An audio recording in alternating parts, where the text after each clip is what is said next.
Hello EFD squad and welcome back to the Euro Roundup where you pick our winners and losers from the weekend just past. Joining me, it's Le Cara Top.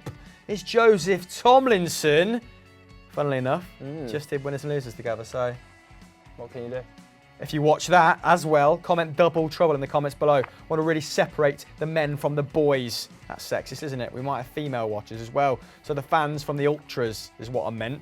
Anyway, let's start with Dortmund from @FredChicken24. It's not a word, is it?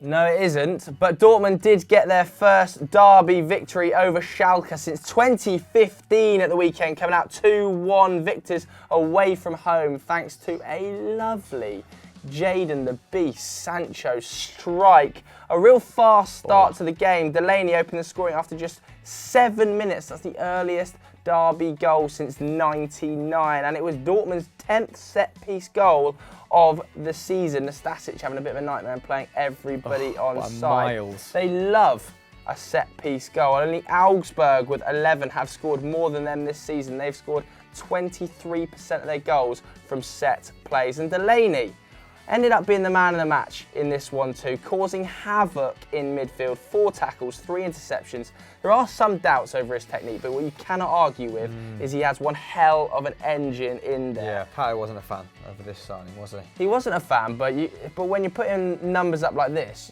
it's probably going to turn Pato's attention at he some won't admit he's wrong. stage. You're right, he absolutely won't admit he's wrong because he still hates Bernardo Silva, and you are totally wrong about that, Pato. It was a bit of a drab game though. Just to go back to the derby, the two sides averaging around 12 to 13 shots per game, but this one had just 15 between them with a total of 6 on target. The attritional, Joseph. A bit dry, mate. A bit dry. I mean, even you know it's dry when Paco Alcacer is managing just 1 shot. Well, normally scores on that 1 shot as well, doesn't he? He does, but this one was off target. Not good enough. It was a little curler from the edge of the area, made space for himself quite well, but yeah, that was his main contribution to the game. Most of this was played in midfield. Royce, of course, running things in that department.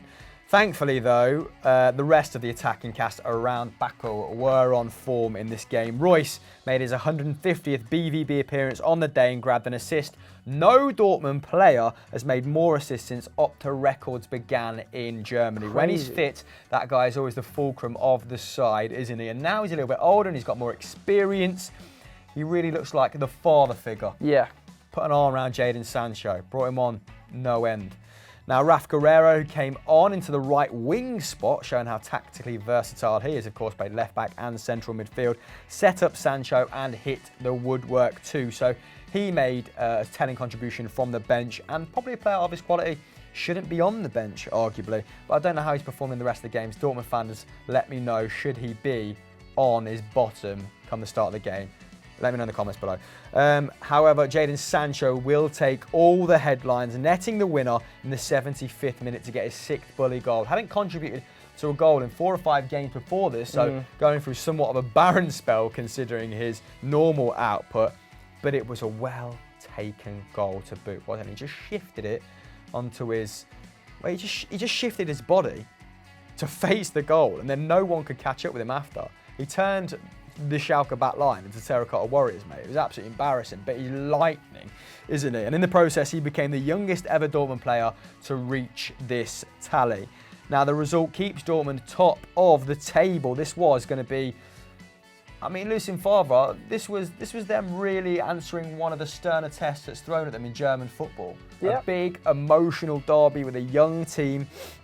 And they are now unbeaten and 9 points off Bayern Munich. So they keep opening up that gap, don't they? As for Schalke, they remain 13th, having won just 4 of their 14 league games so far, with only 15 goals to their names. They're really struggling in that department, aren't they? Actually finished the game with no recognised forward on the pitch, and when they scored their penalty, it was done so by a midfielder. Poor old Kieran, you know, he's taken up the mantle as the office Schalke fan. I saw him watching it, streaming it on the weekend on his Twitter, and it's just, you know, since he's taken over, it's all gone wrong. Taken over what, like England's fandom for Schalke? Pretty much. I mean, yeah, this is his first foray into European football as well. Kieran doesn't really watch any other side, and he's picked Schalke.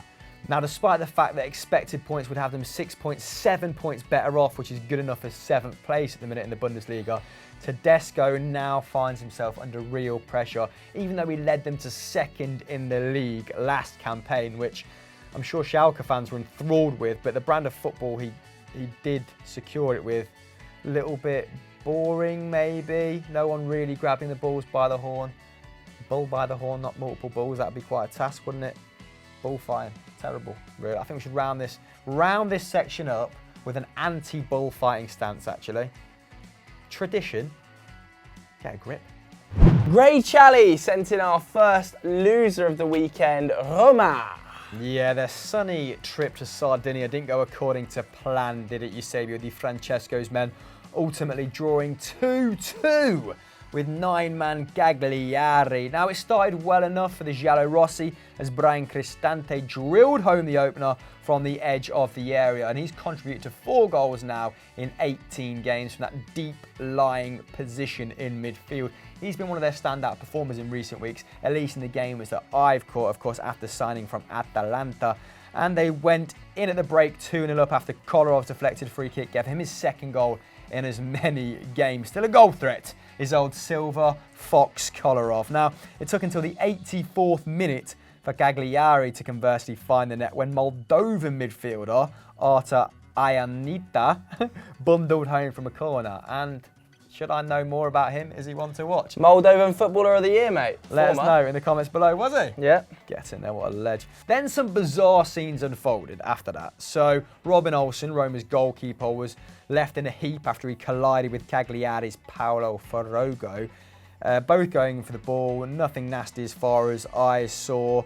And then Cagliari's players started complaining about the subsequent free kick, and it resulted in Dario Serna, what a legend Dario Serna is, still big in the game apparently in southern Italy, a football manager legend, 20s all over the shop, absolute mayor of 20 town. He was shown a straight red, and then Luca Cepitelli was shown 2 yellow cards in a matter of seconds. The southern Italians, fiery tempers, it's a stereotype, but they lived up to it here apparently. And Cagliari went down to 9 men in the 94th minute. Is Cepitelli even from southern Italy? I don't know, just guessed because his name kind of sounds like it is. Lazy. Anyway, and from the resulting free kick for Rome, it actually fell to Cagliari's Ayanita again, who played a hopeful ball forward. Manolas missed the interception, and Marco Sau slotted home to equalise with the last kick of the game. The scenes in the stands looked absolutely immense. Passion just spilling over, and of course stealing a point which they probably deserved at the back of their second half performance. Yeah, but Roma, it's all going wrong, really, isn't it, for Di Francesco? They're 9th now on 21 points. That's 22 points behind Juventus already. They're 14 behind Napoli in 2nd, and even 5 off Milan in the final Champions League spot. It's the first time they haven't won a game when they've had an opponent sent off in over 6 years, and they are seriously missing Edin Dzeko. He's averaging 4.6 shots per 90 this season. He's been replaced, obviously, by Patrick Schick, and he's struggling somewhat. He's only averaging 1.8, and although he had 5 shots against Cagliari, none of them were on target. That's just not good enough, is it, for a replacement for Edin Dzeko. Roma, though, can find some solace, I suppose, because Lazio obviously shipped that 99th minute equaliser against Sampdoria, the latest goal in Serie A history. Now Roma have to go to Victoria Pools in midweek. It's completely pointless, that game anyway. Then they've got Genoa at home, I believe, on the weekend. That should be a straightforward victory. But having said that, they've taken just 8 points in 7 games against teams that are 13th or below, and Genoa are currently 14th.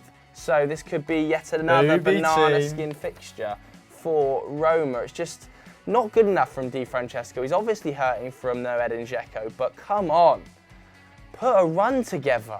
And the defence has looked awful this season. We've saved the best winner for last. It's effectively Messi. It's not Barcelona, is it, in this scenario? Yeah. He scored 2 absolute thunder bastard free kicks, which you're going to talk about. This comes from Petty Helios, and bloody Helios, he was good, wasn't he? Yeah, I mean, he literally made a mockery of FIFA and the Ballon d'Or, didn't he? For them to place him 5th is nothing short of a disgrace, and he showed it in this game as Barcelona ran out winners against their Catalan rivals 4-0. Messi double, Dembele and Luis Suarez as well getting on the score sheet. Now let's talk quickly about the 2 free kicks. The first, 24 yards out, top right, unsavable, as close to getting in the side netting and off the post as you will ever see. Then Dembele getting on the act as well. He curled one in, that's his 3rd goal in 4 games. It's almost as if all the rubbish reporting that's been done about him over the last few weeks means nothing to the young Frenchman. But the final goal, another 24-yard free kick from Lionel Messi in the opposite corner this time. Completely unsavable. The first time Messi scored 2 free kicks in the same game. He's just so good over a dead ball. I think he might be one of the best free kick takers of all time, if not the best. And it wasn't that way for the first half of his career. He just decided, you know what, crazy. I'm slowing down a little bit. Yeah. Maybe I'm just going to add, maybe I'm going to be the best at free kicks, add that to my game and supplement my goals that way. He scored 9 free kicks directly in 2018. That is actually 3 more than any team in Europe's top 5 leagues has collectively managed this calendar year. He's also now the only player in history to score 10 goals in 13 consecutive La Liga seasons. His brace and assist takes him to 11 goals and 8 assists already in the league. That's now 19 goal involvements in just 15 games. Not too bad, is it, for a man who finished 5th in the Ballon d'Or. 5th! Wake up! He's from another planet. He shouldn't even be categorised with these players. Yes, I agree, Joseph, but bloody calm down or someone will have to fetch your inhaler. Now, in some non-Messi related news, Dembele was probably the 2nd best player on the pitch, provided 3 key passes, completed 2 dribbles, which is probably half his peak output, in addition to the goal and assist he got. However, less than 24 hours later, apparently Dembele was once again late for training, and I agree, some of the reporting has been very suspect. It's been personal when that was wholly unnecessary, but quite clearly he does have a problem with his tardiness, which is lateness, you know, but a nicer word for it. He was late by a whopping 2 hours yet again, apparently. So, come on, Dembele, you have all the tools to stay at the very top. Don't let this slip now. Meanwhile, a poor day for the hosts, humbled in their own arena by their cross-city rivals, despite averaging almost as many shots as Barcelona with 15 to 17. However, only put 3 of those on target, with only 1 coming from inside the box. So Barcelona dominating the space, really a lot more defensively assured than we've seen them in recent weeks, because Espanyol normally average around 7 shots per game inside the box, which is good enough for top 10, I'd imagine, in La Liga. But now, after this hiding, confidence down, they've lost 4 in a row, now like 10th, having been 2nd this time last month. So they've gone from putting up these sort of decent numbers, and it's fast becoming a slippery slope. Meanwhile, Barcelona are 3 points clear at the top after Sevilla drew 1-1 with Valencia, and have doubled the goal difference of their nearest challengers with plus 22. So, starting to find their rhythm, Barcelona, and shock, Messi spearheading that. Guys, are they going to win La Liga? Or Sevilla? Or Madrid? Probably not. Let us know in the poll just above. Our final loser was submitted by Stavros on Twitter, and he's interestingly gone for Sassuolo. Yeah, we were led to believe that we're going to do Inter Milan and Juventus, with, of course, Juventus running out 1-0 winners, despite Inter playing pretty well through that game. But the guys upstairs, while we were filming winners and losers, opted for Sassuolo. So Sassuolo it is, who missed out on the opportunity to go 6th in the league after drawing 3-3 with Fiorentina, despite being 3-1 up at one stage. Now, it was a big day for Dusan Vlahovic, who started up front for Fiorentina. The 18-year-old became the first player born after the first of the first 2000 to start a Serie A game for La Viola. Now, didn't have the greatest of debuts, was hauled off after 55 minutes, and on came Giovanni Simeone, who's not having the greatest start to a Serie A season. but the game came to life subsequently after that. Alfred Duncan netted the first goal for Sassuolo.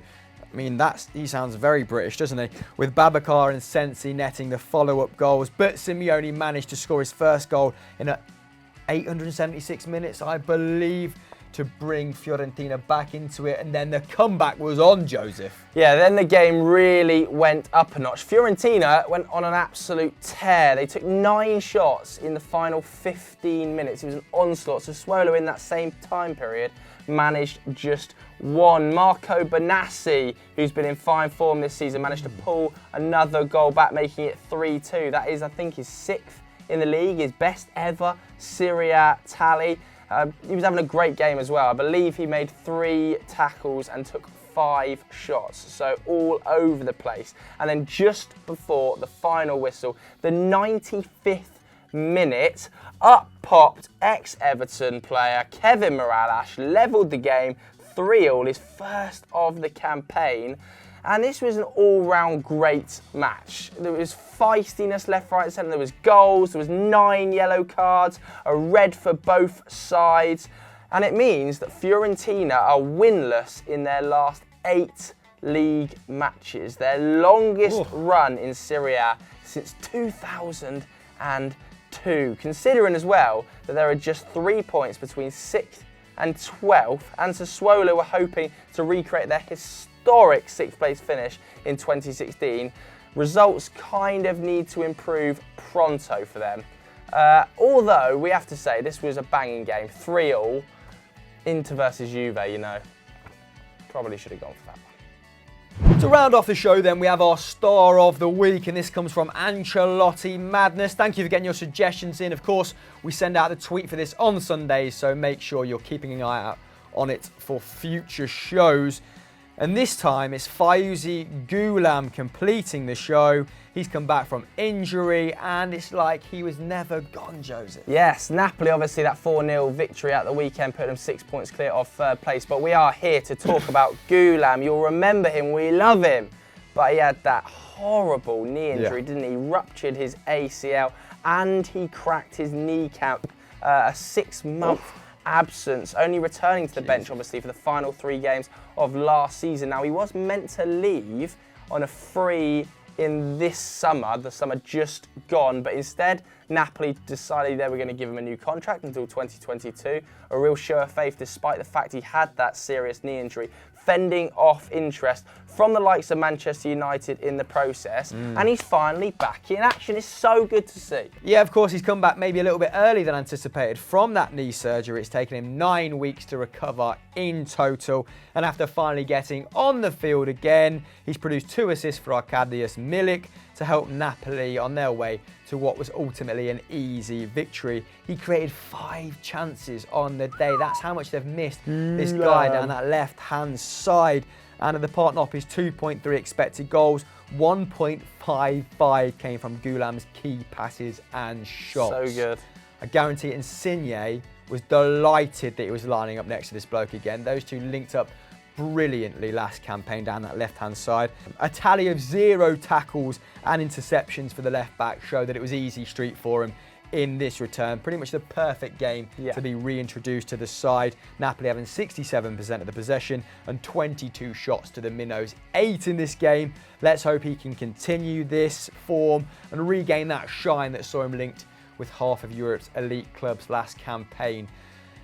I'm ecstatic to see him back. Maybe already a little bit too late to help with Napoli in terms of a title charge because Juve, of course, beating Inter Milan, which again, for the 5th time, we should have covered.